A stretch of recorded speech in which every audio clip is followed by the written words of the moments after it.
No terreiro abandonado do antigo engenho Santo Antônio, em São Francisco do Conde, província da Bahia, ainda se vê o mastro de ferro retorcido, onde 9 homens penduraram suas últimas esperanças numa véspera de Reis de 1884. O ferro mantém riscos de foice, como cicatrizes que o tempo recusou apagar. Pedras do calçamento preservam manchas escuras que chuva de 140 anos não conseguiu lavar. Antes de continuar, comenta tua cidade e a hora exata no teu relógio agora. Benedita. Conceição da Silva tinha 28 anos quando empunhou a ferramenta que ceifava cana desde os 12. Nascida no engenho Esperança, filha de Rosa do Congo e neta de Joaquim Mina, carregava nos ombros a dívida de 3 gerações e a certeza de que perderia a roça familiar na manhã seguinte. Suas mãos calejadas conheciam o peso exato da foice. Número 7. 40 centímetros de lâmina, cabo de peroba tratada com óleo de mamona, equilíbrio perfeito para cortar cana ou pescoço de coronel. O inventário do tabelião Firmino Celestino dos Santos, datado de 6 de janeiro de 1884, lista benfeitorias da família Silva, casa de taipa, terreno de 2 braças, plantação de mandioca e milho, valor total, R$800 mil, a ser executado por penhora. O documento carrega carimbo do cartório, de notas, de Santo Amaro e assinatura de 3 testemunhas, incluindo o próprio coronel Juvenal Brandão. Benedita sabia ler, privilégio raro para mulher preta nascida em senzala, e leu cada palavra daquele papel que condenava sua família ao despejo.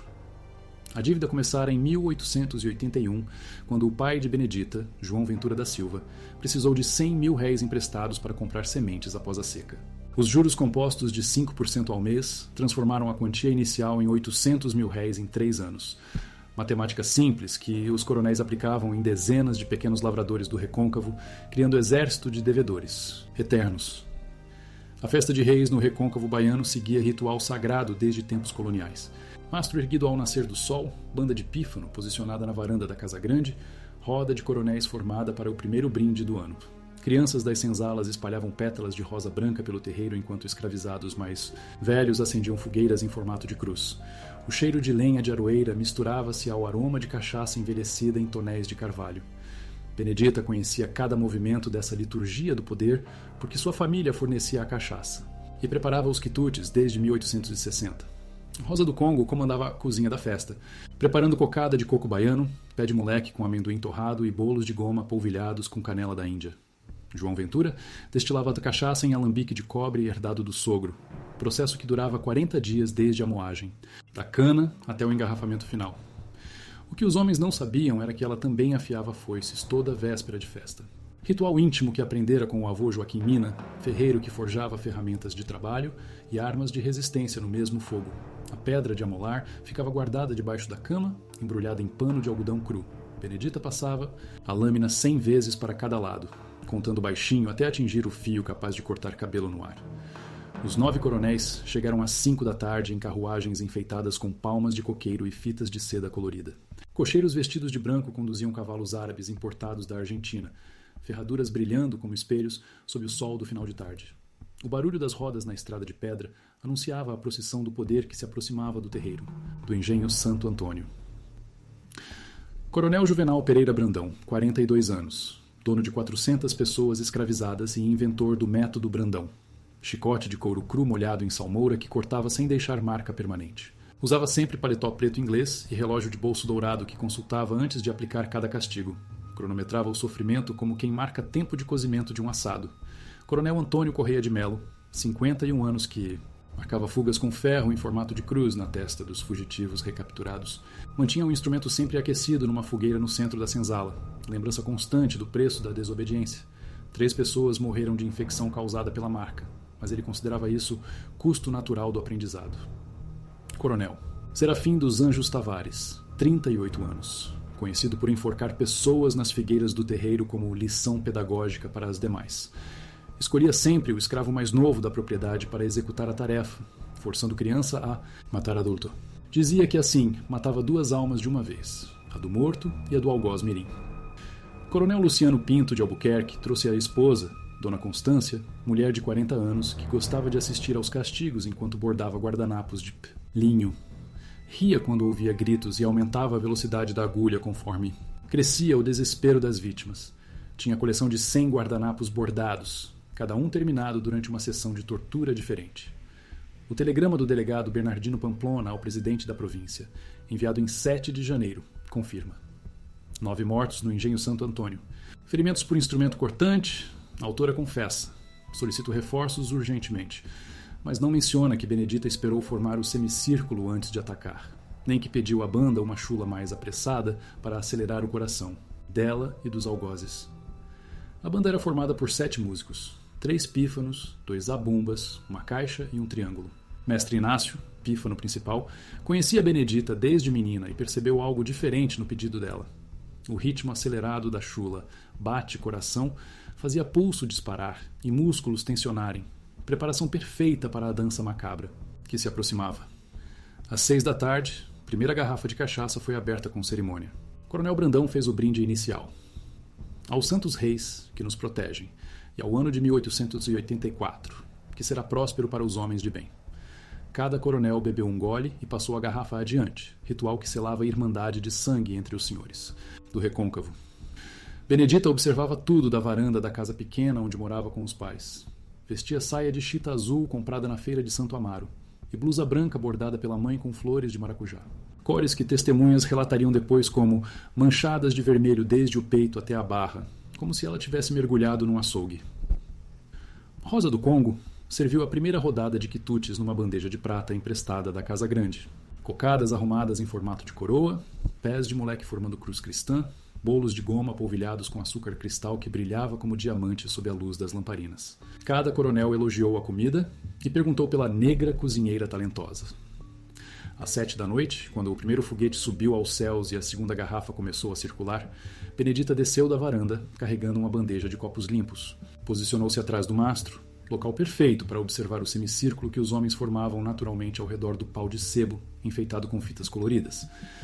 A foice estava escondida debaixo do pano que cobria a bandeja. Media 40 centímetros da lâmina ao cabo, peso de 2,5 kg, recém-afiada na pedra de amolar que pertencera ao avô Joaquim. O cabo de peroba foi envolvido com tiras de couro cru para melhorar a aderência, técnica aprendida, observando ferreiros prepararem armas para quilombolas fugitivos. O cheiro do terreiro naquela noite misturava aromas contraditórios. Perfume, francês das senhoras, suor azedo dos cavalos, fumaça doce da cachaça destilada, cravo da Índia queimado nas fogueiras e um toque metálico no ar que antecede tempestades. Benedita gravou cada detalhe na memória, sabendo que era a última vez que sentiria aquela combinação específica de odores. Dona Constância bordava sentada numa cadeira de balanço, trazida especialmente para a ocasião. O guardanapo da noite. Trazia desenho de rosas vermelhas, presságio que ela não soube interpretar. Contava pontos em voz alta, costume que a ajudava a manter concentração. 1, 2, 3, 15, 16, 17. Pararia no ponto 29, quando o primeiro grito cortou a noite. O primeiro a cair foi o coronel Brandão, que brindava à prosperidade do recôncavo e ao fim das insubordinações negras que maculam nossa terra abençoada. A foice entrou pela nuca e saiu pela garganta, cortando a frase pela metade e transformando a palavra abençoada num gorgolejo sangrento. Ele caiu de joelhos, ainda segurando o copo de cachaça que se estilhaçou no chão de terra batida. O segundo, o coronel Melo, tentou sacar o revólver de 6 tiros que carregava na cintura, mas a lâmina já descia sobre seu punho direito. 3 dedos voaram pelo ar antes da foice cravar no peito, entre a terceira e quarta costela.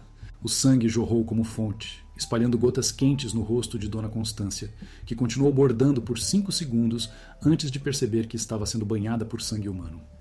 O coronel Tavares gritou, "Peguem a negra!", mas sua voz se perdeu no som da chula acelerada que a banda continuava tocando por ordem de Benedita. Mestre Inácio aumentou ainda mais o ritmo quando viu o primeiro corpo cair, transformando a melodia tradicional numa marchinha frenética que cobria os gritos, de agonia dos feridos. Em 40 segundos, 7 homens jaziam no chão de terra batida que absorveu 3 litros de sangue. O coronel Serafim tentou fugir correndo em direção aos cavalos, mas pisou numa poça de sangue misturado com cachaça e escorregou. Benedita o alcançou quando ele tentava se levantar, enterrando a foice entre os ombros com força suficiente para atravessar o paletó inglês, a camisa de linho e sair pelas costelas do lado oposto. O coronel Brandão ainda respirava quando ela voltou para dar o golpe final. Olhos vidrados fixaram-se no rosto da executora enquanto ela sussurrava. "Lembra da minha terra, seu desgraçado? Lembra dos 800 mil réis de juros que vocês inventaram?" A segunda investida da foice cortou a artéria carótida, silenciando-os. Para sempre o homem que cronometrava torturas com relógio de ouro. O auto de devassa do escrivão, Manuel Joaquim da Rocha, lavrado em 12 de janeiro, registra a declaração de Benedita. Matei porque eles mataram minha família devagar, toda a vida. Matei porque iam tomar nossa terra na manhã. Matei porque Deus me deu força na mão direita e ódio justo no coração. O documento tem 120 páginas manuscritas, mas não há registro de arrependimento nem pedido de clemência em nenhuma linha. Dona Constância foi a única sobrevivente da chacina.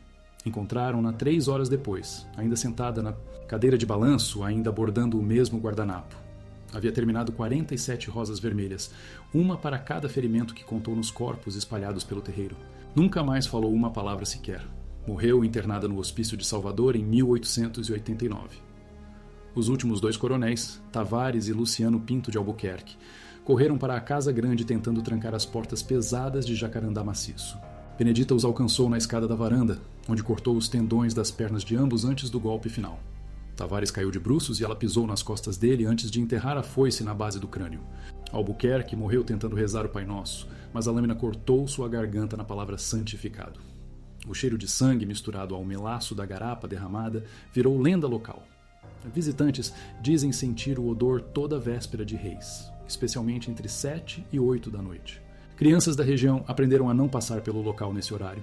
Cavalos se recusam a pisar no terreiro quando o sol começa a se pôr em janeiro. Se você está acompanhando até aqui, compartilha para mais gente saber dessa história. A memória do povo não pode morrer esquecida. A banda de pífano continuou tocando mesmo com os corpos espalhados pelo terreiro. Ordem de Benedita, que gritou: "A festa não acabou, agora ela está começando de verdade", enquanto limpava a foice, na saia ensanguentada. Mestre Inácio depois confessou que nunca havia visto nada tão assustador quanto uma mulher preta limpando sangue de coronel numa lâmina afiada, enquanto sorria e balançava no ritmo da música.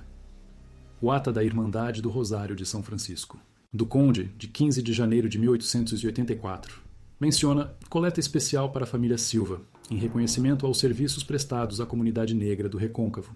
23 pessoas escravizadas fugiram naquela noite levando apenas o essencial: farinha, rapadura, facões e a certeza de que o mundo havia mudado para sempre. Rosa do Congo foi encontrada morta na cozinha 3 dias depois, coração parado de tanto susto. João Ventura desapareceu na mesma noite dos crimes e nunca mais foi visto. Alguns dizem que chegou ao quilombo do Orobó, outros que embarcou num navio para o Recife. A casa da família Silva foi queimada por vizinhos revoltados uma semana após a tragédia. O delegado Pamplona chegou ao engenho Santo Antônio com 15 praças da Guarda Nacional e 3 cães de faro emprestados de um fazendeiro de cacau. Encontrou Benedita sentada no mastro de Reis, ainda segurando a foice, cantando uma cantiga de ninar que a mãe ensinara. "Dorme, neném, que a cuca vem pegar. Papai foi na roça, mamãe foi trabalhar." A prisão foi rápida, mas não foi fácil. Benedita não resistiu, mas também não colaborou. Ficou imóvel como estátua de pedra, enquanto 2 praças tentavam arrancar a foice de suas mãos. Foi preciso quebrar 3 dedos para conseguir desarmá-la. Mesmo assim, ela continuou cantando a mesma cantiga de ninar durante toda a caminhada, até a cadeia de Santo Amaro. O julgamento durou 3 dias na comarca de Santo Amaro da Purificação. Benedita se recusou a contratar advogado e defendeu seu ato como legítima defesa da honra familiar e cumprimento da justiça que a lei dos brancos nunca fez. Compareceu às audiências usando a mesma roupa da noite dos crimes, lavada, mas ainda manchada de sangue que se recusava a sair completamente do tecido. O promotor público, Dr. Clóvis Bevilacqua Montenegro, pediu pena de morte baseado na gravidade excepcional dos crimes e no perigo que a ré representa para a ordem pública. Argumentou que Benedita havia planejado os assassinatos com requintes de crueldade típicos da raça africana em estado selvagem. O júri, formado por 12 homens brancos, deliberou durante apenas 15 minutos. O juiz Clementino Fraga de Matos Oliveira a condenou à morte por assassinato múltiplo premeditado e insurreição escrava. Leu a sentença com voz trêmula. Única vez em 40 anos de carreira que demonstrou nervosismo no tribunal. Benedita ouviu o veredicto sem piscar e respondeu: "Muito obrigada, doutor. Agora sei que fiz a coisa certa." A sentença foi executada em praça pública no dia 2 de fevereiro de 1884, festa de Iemanjá. Coincidência que muitos interpretaram como sinal dos orixás, aprovando a justiça primitiva executada pela filha de Rosa do Congo. O carrasco oficial, Manuel dos Passos, chegou de Salvador, na véspera trazendo guilhotina emprestada da capital. Documentos contraditórios alimentam o mistério até hoje. O livro de óbitos da Igreja do Rosário registra 9 enterros em 7 de janeiro, mas o relatório policial fala em 8 mortos e um ferido grave. O nome do ferido nunca foi revelado, alimentando teorias de que alguém sobreviveu e fugiu durante a confusão.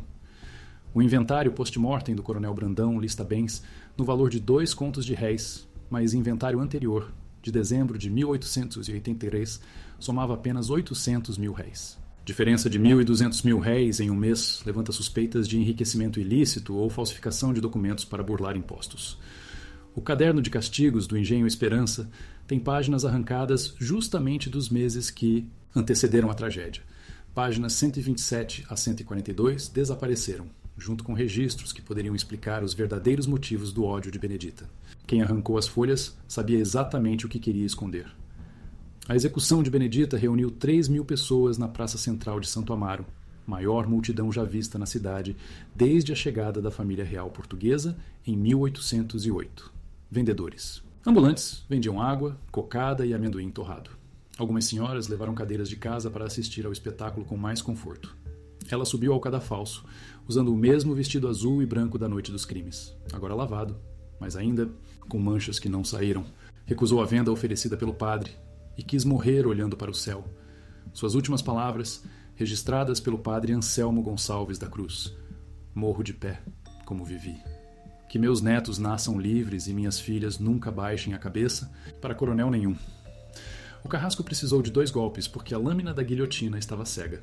O primeiro cortou parcialmente o pescoço, o segundo completou o trabalho que a própria Benedita fizera 9 vezes na véspera de Reis. Sangue dela pingou no mesmo chão onde pingara o sangue dos coronéis 26 dias antes.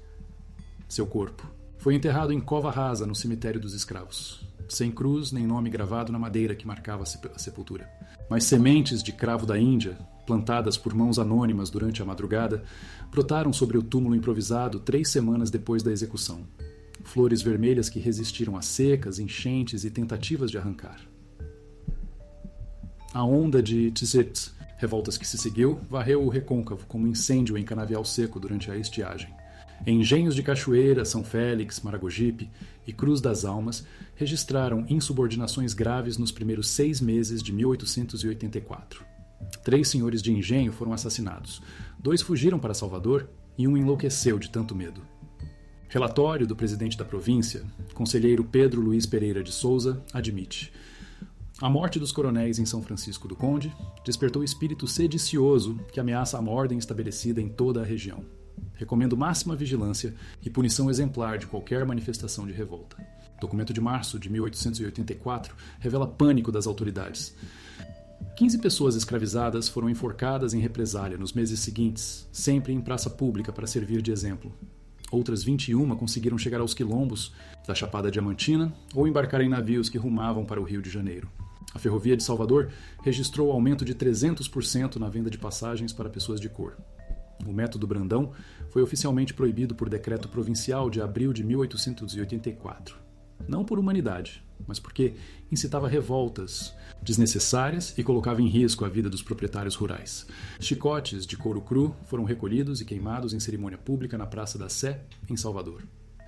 A ferramenta que matou os 9 coronéis nunca foi encontrada. Soldados vasculharam toda a região durante meses, interrogaram centenas de pessoas, ofereceram recompensas. A foice sumiu como se tivesse sido tragada pela terra ou transformada em fumaça pela força do ódio que a empunhou. Alguns dizem que Rosa do Congo a enterrou debaixo da mangueira centenária que sombreava a cozinha. Outros acreditam que João Ventura a jogou no rio Paraguaçu antes de fugir. Há quem jure ter visto Benedita quebrar o cabo e jogar as partes em poços diferentes antes de se entregar à polícia. Hoje, no terreiro do antigo engenho Santo Antônio, turistas encontram flores de cravo da Índia e velas brancas deixadas por devotos que consideram Benedita uma santa da justiça popular. Oferendas aparecem toda a véspera de Reis, sempre nas primeiras horas da manhã, colocadas por pessoas que chegam e partem sem ser vistas. A placa da Prefeitura Municipal, instalada em 1994, diz apenas local histórico, século XIX, antiga propriedade rural. Não menciona os nomes dos mortos nem o da executora, omissão que alimenta teorias sobre tentativa oficial de apagar a memória do episódio. Turistas que perguntam sobre detalhes ouvem respostas evasivas dos moradores locais. Historiadores debatem se Benedita do Recôncavo existiu de fato ou se virou síntese de múltiplas revoltas femininas do período final da escravidão. O que não se discute é o que seu caso revela. No Brasil, escravista, a justiça tinha cor, classe e sobrenome. Quando a lei servia apenas aos senhores, a foice virou balança. As contradições documentais podem indicar acobertamento oficial para proteger reputações de famílias poderosas ou simples desleixo dos cartórios da época, onde escrivães mal alfabetizados cometiam erros grosseiros. Mas o ferro retorcido do mastro permanece como testemunho mudo de uma véspera de reis que encerrou definitivamente a ilusão de paz social no recôncavo baiano. Benedita morreu aos 28 anos, mas plantou semente de revolta que germinaria 4 anos depois, quando a Lei Áurea finalmente chegou ao Brasil, em 13 de maio de 1888. Não foi barbárie. Foi justiça primitiva executada por mãos que conheciam o peso da opressão e o gosto amargo da humilhação diária. Se essa história te alcançou, compartilha para a memória não morrer. Inscreva-se e ative as notificações.